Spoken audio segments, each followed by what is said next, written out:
Sony FX3 එකට පස්සේ හැමෝම බලන් හිටපු සිනම ලයින් එක විප්ලවීය වෙනසකට අරන් යන අලුත්ම Sony FX5 කැමරාව Sony සමාගම අද නිල වශයෙන් නිලදැක්වුවා.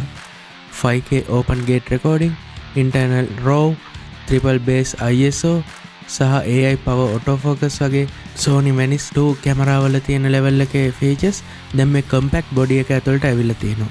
අද මේ වීඩියෝ එකෙන් අපි බලමු Sony FX5 එකේ තියෙන key features මොනවද? මේක FX3 එකට වඩා වෙනස් වෙන්නේ කොහොමද? සහ මේක ඔයා මිලදී ගත යුතුද කියලා.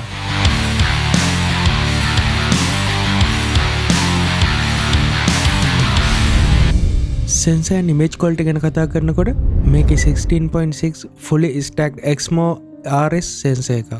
කියන්නේ අලුත්ම sensor එක මේගොල්ලන්ගේ අලුත්ම full frame stacked sensor එකක් තමයි මේකට භාවිත කරලා තියෙන්නේ. මේ නිසා read out speed එක ඉතාම වේගවත්. rolling shutter ප්‍රශ්න ගොඩක් දුරට අඩු කරලා තියෙනවා. ඒ කියන්නේ ළඟදිම release වෙච්ච A7R6 එකට වැඩිය මේකේ read out speed සාමාන්‍ය වශයෙන් වැඩි. ඒ වගේම තමයි Bionz XR2 processor and dedicated AI unit එකක් මේකට වෙනම feature කරලා තියෙනවා. ඒ කියන්නේ Sony A7R6 සහ Sony A7 V වගේ අලුත්ම මාදිලි වල තියෙන AI autofocus system එක මේකටත් එකතු කරලා තියෙනවා. ඒ subject tracking සහ auto white balance ඉතාම නිවැරදිවම calculate කරන්න පුළුවන්. professional video capabilities ගැන කතා කරනවා නම් මේකේ විශේෂ පහසුකම් විදියට 5K open gate record කරන්න හැකියාව තියෙනවා. ඒකේ 3:2 aspect ratio එකට මේකේ create කරන්න පුළුවන්. ඒ කියන්නේ creatorsලා ගොඩක් කාලෙක ඉඳලා ඉල්ලපු open gate recording feature එක මේ FX series එකට මේගොල්ලෝ අලුතෙන්ම දීලා තියෙනවා. මේකේ වාසියක් විදියට වීඩියෝ එක රෙකෝඩ් වෙද්දී සම්පූර්ණ සෙන්සර් එකම උඩ ඉඳලා පල්ලෙහාටම මේකෙදි පාවිච්චි වෙනවා. එතකොට content creators ලට ඒක ගොඩක් වාසියක් වෙනවා. post production වලදී වීඩියෝ එක reframe කරනවා නම් crop කරනවා නම් 9:16 කරා 16:9 කරත් ඒක හැම පැත්තෙම වාසි. ඒ headroom එක හරිය ඉතුරු වෙනවා. අපි වීඩියෝ එක horizontal shoot කරත් අපිට ඒකෙන් vertical වීඩියෝ එකක් crop කරගන්න පුළුවන් මේකේ මේ තියෙන open gate sensor එක නිසා. ඒ වගේම තමයි මේකේ internal 16-bit raw recording කරන්න පුළුවන්. external record එකක් නැතුව කැමරාව ඇතුළෙම මේකේ high end Sony RAW format එකෙන් record කරන්න පුළුවන්. මේකේ තියෙන විශේෂත්වය තමයි දැන් අනිත් කැමරාවල Nikon ZR වල ඒ වගේ කැමරාවල දීලා තියෙනවා raw recording පහසුකම. ඒ වුණාට ඒ file size එක ගොඩක් සෑහෙන්න වැඩි. ඒ වුණාට Sonyලා කියලා තියෙනවා මේගොල්ලන්ගේ මේ internal raw එක ඒගොල්ලෝ දියුණු කරලා තියෙනවා කියලා ගොඩක් පොඩි file size එකකට එන්න. මේක ගොඩක් ලොකු ඉතුරුවක් වෙයි සමහර විට මේ කැමරා එකේ ගාන ටිකක් වැඩි වුණත්. මොකද memory cards වලට ඒ කියන්නේ සාමාන්‍ය memory card නෙමෙයි internal raw record කරනවා නම් අනිවාර්යයෙන්ම ගොඩක් වෙලාවට CF Express card ඕන වෙනවා අනිත් කැමරාවල. ඒවට ලොකු වේදමක් දරන්න ඕන. ඒත් මේ Sony FX5 කැමරාවේ පාවිච්චි කරන්නේ මේගොල්ලන්ගේ අලුත්ම raw format එක නිසා මේගොල්ලන්ට පුළුවන් වෙනවා ඒක සාමාන්‍ය SD card එකකට උනත් record කරන්න. සාමාන්‍ය අපි කැමරාවට use කරන V90 වගේ card එකකට උනත් මේගොල්ලන්ගේ raw format එක use කරන්න හැකියාව තියෙනවා කියලා කියනවා. අපිට තවදුරටත් ඉස්සරහට දැනගන්න පුළුවන් වෙයි. අපි බලමු ඒක කොහොමද වෙන්නේ කියලා. ඔයගොල්ලෝ VFX වගේ වැඩ කරනවා නම් මේ internal raw එක ගොඩක් ප්‍රයෝජනවත් වෙනවා. මොකද මේකේ ඒ කියන්නේ ඇඳුමක තියෙන පොඩි කෙන්දකට පවා කියන්නේ චූටි මයිල් ගහකට පවා තරමට මේකේ detail ඉතුරු වෙනවා. pixel rate වෙන්නේ detail mark clear විදිහටම ඉතුරු වෙනවා. එතකොට VFX වැඩවලදී key කරන background එක ඒ වගේ post production වලදී perfect finish එකක් බලාපොරොත්තු වෙනවා නම් මේ raw recording එක ගොඩක් useful වෙනවා. ඒ වුණාට ඔයගොල්ලෝ ටාගට් කරන්න YouTube වගේ නම් social media content නම් එතනින් එහා දෙයක් බලාපොරොත්තු වෙන්නේ නැත්නම් ඇත්තටම මේක ඒ තරම්ම ප්‍රයෝජනවත් වෙන්නේ නැහැ. ඒ වගේම තමයි FX5 කැමරාවට එද්දී Sonyලා බැටරි එක මාරු කරලා තියෙනවා. මේක බැටරි එකේ කැපැසිටි එක වැඩි කරලා තියෙනවා. මේ බැටරි එකෙන් Sony FX3 එකට වැඩිය වැඩිපුර විනාඩි 20ක් 4K record duration එක විනාඩි 20කින් වැඩි කරලා තියෙනවා කියලා ඒගොල්ලෝ කියලා තියෙනවා. මේක හොඳ improvement එකක්. ඒ වුණාට දැන් Sony ecosystem එකට attach වෙලා ඉන්න කෙනෙක්ට මේකට ආයි මාරු වෙද්දි ඉතින් ඒක වැඩිපුර වෙනම cost එකක් වෙනවා මේ බැටරි ගන්න. මොකද මේක කලින් තිබ්බ FZ100 බැටරි එකටත් වැඩිය price එකෙන් කොහොමත් වැඩි වෙනවා අනිවාර්යයෙන්ම.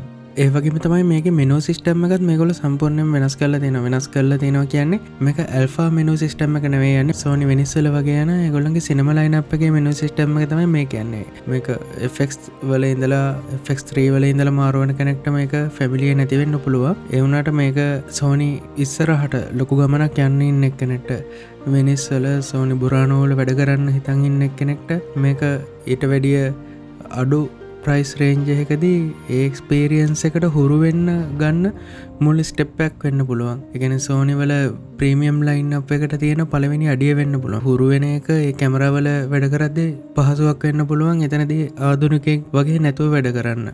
මේක බැලු බැල්මටම පේනවා මේක බටන් ලේඅවුට් එක වෙනස් වෙලා තියෙනවා. පිටිපස්සේ ස්ක්‍රීන් එක පැත්තෙන් තිබ්බ වීල් එක අයින් කරලා තියෙනවා. ඒ වෙනුවට මේගොල්ලෝ ජොයිස්ටික් එක තියලා තියෙනවා. ජොයිස්ටික් එක තියෙන හැබැයි කැමරාවේ බොඩි එක උඩ. ඒක එහෙම තියලා තින්නේ ගොඩක් වෙලාට සිනමැටෝග්‍රැෆර් කෙනෙක් කැමරාව මේක අල්ලන්නේ ඇහ ගාවට තියලා ෆොටෝග්‍රැෆර් කෙනෙක් වගේ නෙවෙයි. කැමරාව පොඩ්ඩක් පහළ කියන්නේ අත් දෙක පොඩ්ඩක් පහළට කරලා පපුව හරිය වගේ තියෙන තමයි කැමරාව අල්ලන්නේ. තම්බ එක තියෙන කැම් එක උඩ හරිය වගේ. එතකොට ඒ වෙලාවට මෙනු වල ඒ ෆංක්ෂන් මාර්කන් ලේසෙන් තමයි ජොයිස්ටික් එක කැම් එකේ උඩ තියලා තියෙන්නේ. එතන අපහසුයක් වෙන එකක් නෑ කියලා හිතනවා පාවිච්චි කරද්දී. Sony FX3 එක ගත්තම ඒකේ dual base ISO තිබ්බා. දැන් FX5 එකට යද්දි මේගොල්ලෝ triple base ISO එකක් දීලා තියෙනවා. ඒ කියන්නේ ISO lowest value එක විදිහට ISO 800 දීලා තියෙනවා. highest value එක විදිහට ISO 12800 දීලා තියෙනවා. ඒ අතරමැදගයක් විදිහට ISO 4000 එකත් ඒගොල්ලෝ base ISO එකක් විදිහට දීලා තියෙනවා. මේ triple base ISO එක ගොඩක් වෙලාවලදී useful වෙන්න පුළුවන් ෆිල්ම් මේකර්ස්ලට. සමහර අවස්ථා තියෙන්න පුළුවන් ඔයාට 12800 කියන්නේ ISO එක ගොඩක් වැඩි වෙන්න පුළුවන්. ඒ වෙලාවේදී සමහර විට ඔයාගෙන් වීඩියෝ එක over expose වෙන්න පුළුවන්. හැබැයි 800 ISO එකදී under expose වෙන්න පුළුවන්. එතන ඒ ප්‍රශ්නේ මගහරින විසඳුමක් විදිහටත් මේ triple base ISO එක ගොඩක් ප්‍රයෝජනවත් වෙනවා. ඒ වගේම මේක මෙගාපික්සල් 16.6කින් යුක්ත වෙන සෙන්සර් එක FX3 එකට වැඩිය මෙගාපික්සල් ගාන තරමක් දුරට වැඩි වුණත් කට්ටිය හිතන්න පුළුවන් මේක එතකොට low light performance අඩු වෙලා ඇති කියලා. නෑ, කොහෙන්ම නෑ. මේක FX3 එකට වැඩිය හොඳට perform කරනවා low light වලදී. ඒ වගේම මේකේ තව ෆීචර් එකක් තියෙනවා. මේකේ dual gain කියලා පහසුකමක් දීලා තියෙනවා. dual gain mode එකේදී අඩුම noise තියෙන වීඩියෝ එකක් විදිහට process කරලා අපිට දෙනවා. මෙතෙන්දී sensor read out speed එක පොඩ්ඩක් අඩු වෙනවා. මොකද process කරන්න තියෙන ප්‍රමාණය වැඩි නිසා. ඒ වුණාට ගොඩක්ම clean image එකක් මෙතනදී ගන්න පුළුවන්. දැන් මේක cinema camera එකක් විදිහට මේකේ frame rate ගැන බැලුවොත් මේකේ මේගොල්ලෝ අලුතෙන් හඳුන්වලා දෙන 5K sensor එකේ 5K 60 frames රෙකෝඩ් කරන්න පුළුවන්. ඒ කියන්නේ 5K 60 fps රෙකෝඩ් කරන්න පුළුවන්. 4K වල 120 frames වෙනකන් රෙකෝඩ් කරන්න පුළුවන් දැනට. ඒ වගේම Sony සමාගම විසින් කියලා තියෙනවා මේගොල්ලන්ගේ ඉස්සරහා firmware update වලදී 4K 240 frames per second record කරන්න ඒගොල්ලෝ capabilities unlock කරනවා කියලා ඉස්සරහා firmware එකත් එක්ක. ගොඩක් දුරට 2027 වෙද්දී මේ firmware release කරනවා කියලා තමයි කියලා තියෙන්නේ. 4K 240 frames per second record කරන්න පුළුවන් කියන්නේ ඒක වෙනම turning point එකක් වෙනවා අනිවාර්යයෙන්ම. ඒක කියන්නේ ඒක සුපිරිම point එකක් වෙනවා මේ කැමරාවට. ඒ වගේම තව දෙයක් තමයි මේකේ මේගොල්ලෝ display size එක වැඩි කරලා තියෙනවා. කලින් තිබ්බ display එකට වැඩිය මේක ප්‍රමාණයෙන් ලොකුයි. ඒක බැලුව බැලමටම තේරෙනවා මේක අඟල් 3.5ක screen එකක් තමයි මේ පාර දීලා තියෙන්නේ. ඒ වගේම මේක 4 axis articulating screen එකක්. අපිට screen එක cam එකේ බොඩියෙන් එළියට ගන්නත් පුළුවන්, flip කරන්නත් පුළුවන්. ඒක ඕන විදිහට flexibility එක තියෙනවා. අනික මේ display එක usable. මේක display screen එක FX3 එකට වැඩිය ගොඩක් ලොකුයි. ඒ වගේම තමයි මේකට EVF එකක් එන්නේ. දැන් ළඟදිම රිලීස් වෙච්ච Sony ලගේ FX2 එකේදී ආවා වෙනම electronic viewfinder එකක් එක්කම කැමරාව. කට්ටිය හිතුවා මේකටත් ඒ විදිහේ සිස්ටම් එකක් එයි කියලා. නෑ, මේකට EVF එකක් එන්නේ නෑ. මේකට ඕන නම් EVF එකක් වෙනම attach කරන්න පුළුවන්. ඒකට ඒ පහසුකම දීලා තියෙනවා. EVF එකේ price එකත් තාම මුකුත් සඳහනක් වෙන්නේ නෑ. නමුත් Sony සමගම advertise කරලා තියෙනවා මේකට EVF එක attach කරන්න පුළුවන් කියලා. ඒක tilt කරන්න පුළුවන් EVF එකක්. ඒක සිනමටෝග්‍රැෆර්ස් ලට හොඳටම හොඳයි කියනවා. මොකද ඒක 16:9 ස්ක්‍රීන් එකක් තමයි තියෙනවා කියන්නේ. ඒ වගේ මේකත් එක්ක ඔඩියෝ টොප් හැන්ඩල් එක XLR টොප් හැන්ඩල් එක පර්චේස් කරන්න පුළුවන්. ඒක පර්චේස් කරනවා නම් internal 32 bit float audio record කරගන්න පුළුවන්. 32 bit float කියන්නේ ඒ කියන්නේ ඔඩියෝ එක ක්ලිප් වෙන්න තියෙන අවස්ථාව ගොඩක්ම අඩුයි. ඒ කියන්නේ ගොඩක් ලවුඩ් සද්දයක් වුණත් අපිට පෝස්ට් ප්‍රොඩක්ෂන් වලදී වොලියම් ලෙවල් ඩවුන් කරලා ඒක රිකවර් කරගන්න පුළුවන්. ඔඩියෝ එක ඩිස්ටෝර්ට් වෙන්නේ නැති වෙන්න රෙකෝඩ් කරගන්න පුළුවන්. ඒකෙන් ඒකටම අපිට එක්ස්ටර්නල් මයික් ගහන්න පුළුවන්. XLR කනෙක්ටර්ස් තියෙනවා.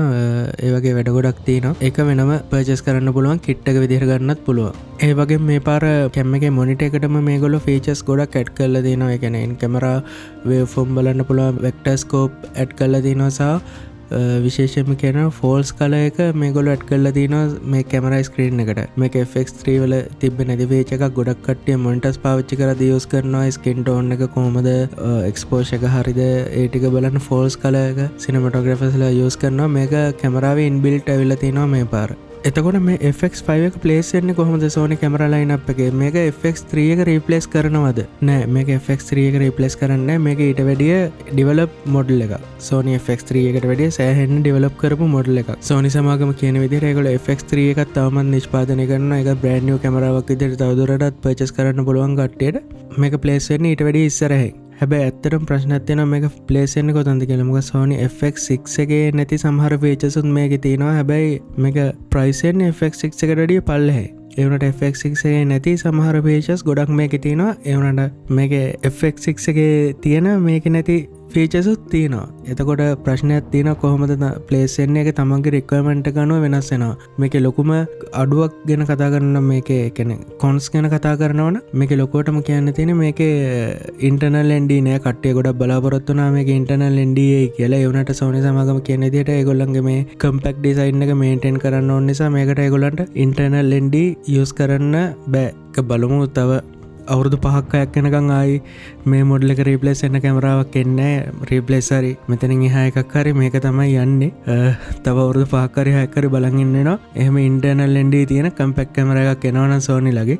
මේක ඉන්ටර්නල් ND නෑ. අනිත් ලොකුම අඩුපාඩුව තමයි මේ කැමරාවේ දගෙන මේකේ ෆොටෝ මෝඩ් එකක් නෑ. මේකේ ෆොටෝස් ගහන්න බෑ. මේකේ ෂටර් බටන් එකක් තිබ්බත් මේකේ ෆොටෝ ගහන්න බෑ මේකෙන්. මේකේ ෆොටෝ මෝඩ් එකක් නෑ. ඒගොල්ලෝ කියලා තිනවා මේකේ ෆර්ම්වෙයාර් අප්ඩේට්ස් එක ඉස්සරහදී ගන්න වීඩියෝ එක ස්ක්‍රීන් ෂොට් එකක් ගන්න ෆීචර් එක හදලා දෙනවා කියලා ඉස්සරහදී. ඒත් ෆොටෝ ගහන පහසුකම දෙනවා කියලා ඒගොල්ලෝ ප්‍රොමිස් වෙලා නැහැ. සාමාන්‍යයෙන් හොබි ෆිල්ම් එක කෙනෙක්ට සෝලෝ ට්‍රැවලර් කෙනෙක්ට වගේ මේක ගොඩක් දුරට සෙට් වෙන්නේ නැහැ. මොකද ෆොටෝ වලට වෙනම කැමරාවක්, වීඩියෝ වලට වෙනම කැමරාවක් එහෙම යූස් කරන්න අමාරුයි. කැමරා දෙකක් යූස් වෙන්නේ නැහැ ගොඩක් වෙලාට. මේක ගොඩක්ම එතකොට මේක මාකට් වෙන්නේ ප්‍රොෆෙෂනල්ස්ලට. කමර්ෂියල්ස්, මියුසික් වීඩියෝ, ෆීචර් ෆිල්ම්ස් ඒ වගේ කරන අයට තමයි මේක මාකට් වෙන්නේ.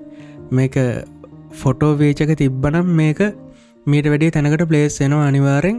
ගොඩක් මේකේ මාකට් එක මට හිතෙන විදිහට මාකට් එක අඩු වෙනවා මේ ෆොටෝ ෆීචර්ස් නැති නිසා. අන්තිමට කතා කරනවා නම් මේක Sony FX3 එකත් එක කට්ටිය එල්ලපු ෆීචර්ස් ඔක්කොම වගේ මේගොල්ලෝ මේකෙදි දීලා තිනවා. ඒ වුණාට නවසනාවක් විදිහට මේකේ ෆොටෝ ෆීචර් එක ඒගොල්ලෝ අයින් කරලා තියෙනවා. මේකෙන් තවදුරටත් ෆොටෝ ගහන්න බෑ. මේක වීඩියෝ කැමරාවක්ම විතරයි. ඒත් එක්කම තව මේකේ ප්‍රයිස් එක කතා කරනවා නම් $4900කට වගේ තමයි ඒගොල්ලෝ මේක ප්‍රයිස් කරන්නේ. $4900කට මේක ලංකාවටදී කොහොමද ලක්ෂ 16 මාරත් 17ත් අතර ගානකට තමයි ලංකාවේ මාකට් එකේ මේක ප්‍රයිස් වෙන්නේ. එතකොට Sony FX3 එකක් ලක්ෂ 9.50කට 10කට තියෙනකොට මේක තව FX3 එක වගේ කහමාරක් වටිනවද කියලා එතකොට තමන් අහලා බලන්න ඕනේ. වීඩියෝ කම්පෙයාර් කරලා බලන්න, ෆුටේජස් බලන්න කොහොමද කියලා. ඒ වුණාට ඔයගොල්ලන්ට YouTube එකෙන් බලලා ඩිසයිඩ් කරන්න බැරි වෙයි. ඔයගොල්ලෝ කරන්නේ ෆීචර් ෆිල්ම්ස් වගේ නම් ටාගට් කරන්නේ සෝෂල් මීඩියා නෙවෙයි නම් ඔයගොල්ලන්ට එහෙම බලලා ඩිසයිඩ් කරන්නත් බෑ. ලොකු වෙනසක් තියෙයි. try කරලා බලන්න. වීඩියෝ එක ගැන ඔයගොල්ලෝ මොකද හිතන්නේ? මේක දැන්ට available details එක හොයලා බලපු දේවල් එක හොයාගත්ත දේවල් තමයි මේ විදිහට ඔයගොල්ලන්ට අරගෙන ආවේ. වීඩියෝ එක හොඳයි නම් like එකක්, comment එකක් දාන්න. අපි ඊළඟ වීඩියෝ එකෙන් හම්බ වෙමු.